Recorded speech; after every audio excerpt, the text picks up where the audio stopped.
আজিৰ ৰচনাৰ বিষয় হৈছে অসমৰ লোকসংস্কৃতি। লোকসংস্কৃতি যদিও পৃথিৱীৰ সকলো জাতিৰে লোকজীৱনটোৰ প্ৰতিফলন, তথাপি ই এক বিদ্যায়তনিক শব্দ হিচাপে আত্মপ্ৰকাশ কৰিছিল 1846 চনত। ইংৰাজীত ফকল'ৰ শব্দৰ প্ৰতিশব্দ হিচাপে। অৱশ্যে জনকৃষ্টি, লোকযান, লোকশ্ৰুতি, লোকবিত্ত, লোকবিদ্যা আদি শব্দবোৰৰো প্ৰচলন আছে। এতিয়া এই শব্দই লোকসমাজত প্ৰচলিত বিভিন্ন ধৰণৰ সাংস্কৃতিক দিশসমূহক সামৰি লয়। লোকজীৱনৰ সংস্কৃতি বোলোতে ধ্যান ধাৰণা, আচাৰ অনুষ্ঠান, পূজা পাৰ্বণ, অভিজ্ঞতা, উপলব্ধি আদি সকলো প্ৰকাৰৰ কলাগত সৃষ্টিক সামৰি লয়। লোকসংস্কৃতি এক ব্যাপক বিষয়।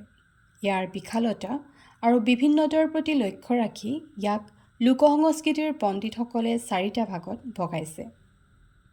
প্ৰথমটো হৈছে লোকসাহিত্য বা মৌখিক সাহিত্য, দ্বিতীয়তে সামাজিক ৰীতি নীতি, তৃতীয়তে বস্তুগত লোকজীৱন আৰু চতুৰ্থতে লোকায়ত পৰিৱেশ কলা।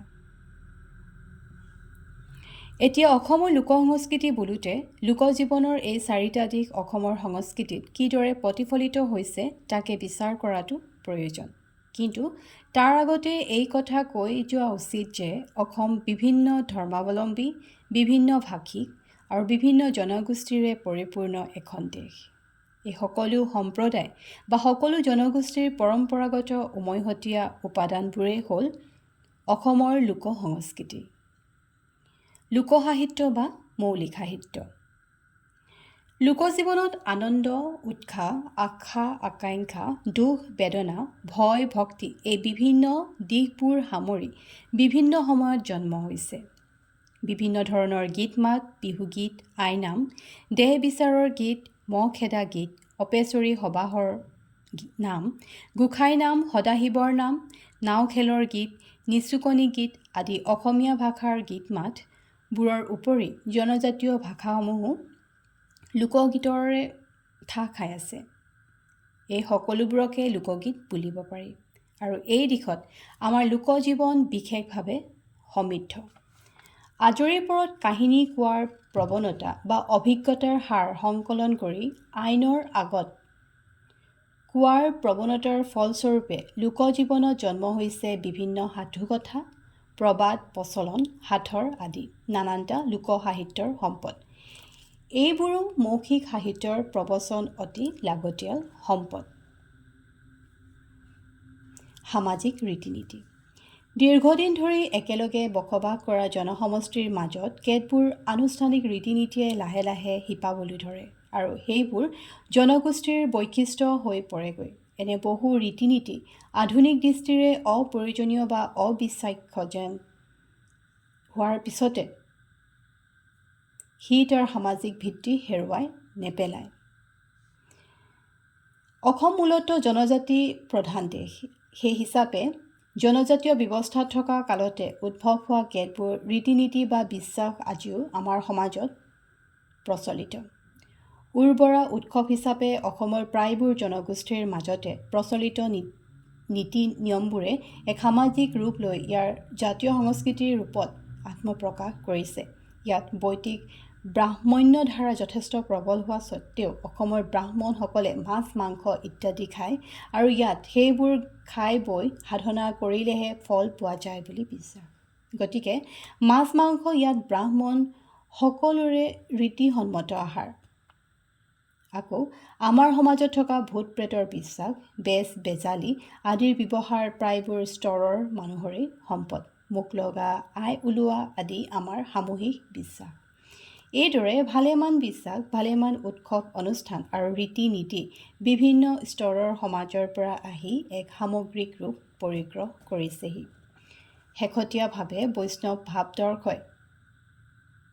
ভাৱাদৰ্শই আকৌ ভালেমান নতুন সংস্কাৰ আনি দিছে, যিবোৰ অসমীয়া সমাজখনৰ প্ৰায়বোৰ জনগোষ্ঠীৰেই উমৈহতীয়া সম্পদ।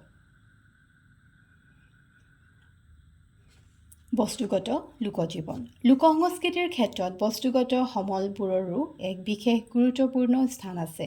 ঘৰ দুৱাৰ, সাজপাৰ, আ অলংকাৰ আদি বিভিন্ন দিশত জনজীৱনে আহৰণ কৰা সাংস্কৃতিক বৈশিষ্ট্যসমূহ লোকসংস্কৃতিৰ ভিতৰত অসমত নগৰকেন্দ্ৰিক সভ্যতাৰ বাদে গ্ৰাম্য অঞ্চলৰ ঘৰবোৰৰ বিশেষত্ব মন কৰিবলগীয়া, যেনে চৰাঘৰ, পাকঘৰ, মাৰল ঘৰ, ভঁৰাল ঘৰ আদিৰে সুসজ্জিত অসমীয়া মানুহৰ ঘৰ।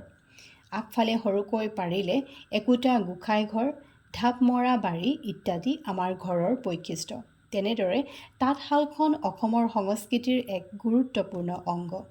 পাট মুগাৰ কাপোৰ, জোনবিৰি, ঢোলবিৰি, দুগদুগী আদি বিশিষ্ট অলংকাৰ, কাঁহ পিতলৰ বাচন আদি আমাৰ বৈশিষ্ট্য। বৈষ্ণৱ ধৰ্ম প্ৰচাৰৰ পিছত গঢ় লৈ উঠা বিভিন্ন সত্ৰবোৰ আৰু সত্ৰত থকা বিভিন্ন সামগ্ৰীবোৰো আমাৰ বস্তুগত সংস্কৃতিৰ প্ৰকৃত উদাহৰণ।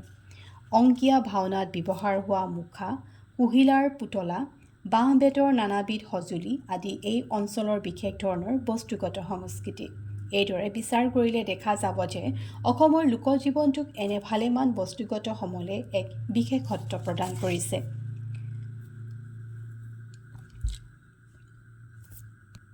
লোকয়ত পৰিবেশ্য কলা। সংগীত, নৃত্য, নাট আদি পৰিবেশ্য কলাৰ সম্পদ।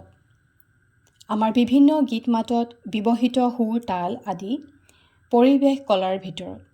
বিহু নাচ, দেওধনী নাচ আৰু বিভিন্ন জনগোষ্ঠীৰ মাজত থকা বাগৰুম্বা, নংসিদ্ধি, ফাৰকান্তি আদি নৃত্যই আমাৰ পৰিবেশ্য কলাক চহকী কৰি ৰাখিছে। তেনেকৈ ওজাপালি, কুচান গান, ভাৰী গান, পুতলা নাচ, কামৰূপীয়া ঢুলীয়া, খুলীয়া, ভাৱৰীয়া, অংকীয়া ভাওনা আদি আমাৰ লোকনাট্যৰ উল্লেখনীয় উদাহৰণ। এই সকলোবোৰ কলাক লৈ অসমৰ লোকসংস্কৃতিৰ জগতখন চহকী হৈ আছে। জনগোষ্ঠীসমূহৰ বিভিন্ন কলা সংস্কৃতিক ইয়াৰ ভৌগোলিক পৰিৱেশ, অৰ্থনৈতিক জীৱন আদিও বহু পৰিমাণে উমৈহতীয়া ৰূপত গঢ় দিয়াত সহায় কৰিছে। এনেবোৰ কাৰণতে হয়তো গাছ টেঙাৰ পৰা খৰিচা, খাৰ আদি অসমৰ প্ৰায়বোৰ জনগোষ্ঠীৰে উমৈহতীয়া খাদ্য সামগ্ৰী। অসমৰ লোকসংস্কৃতিৰ মাজত থকা সমন্বয়ৰ এই মূল দিশটো আটাইতকৈ এক উল্লেখনীয় দিশ।